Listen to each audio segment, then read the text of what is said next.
तो जय जवाहर जय छत्तीसगढ़ संगवारी स्वागत है आप मन के मोर ब्लॉग में। तो मैं जाता हूँ कोचिंग और मैं अपन फ्रेंड के वेट कर रही हूँ तो आ जाती हूँ। बस बाद हम साथ में जाता और पता नहीं संगवारी हो एक कप से धरी अपन टाइम न लेते।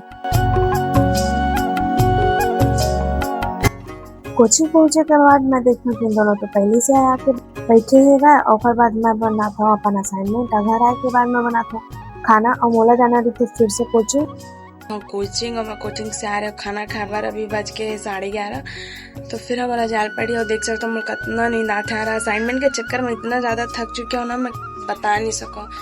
ऐसी मोर बस हालत नहीं है, सबके हालात है। तो चलो मन चलता। तो मोर वीडियो अच्छा लगा तो संगवारी हो लाइक सब्सक्राइब कमेंट जरूर कर दिया।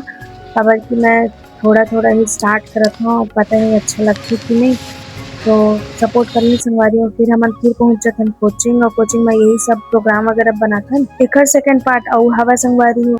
तो आज के लिए बस इतना ही संगवारी हो, मिलता नेक्स्ट वीडियो में। राधे राधे।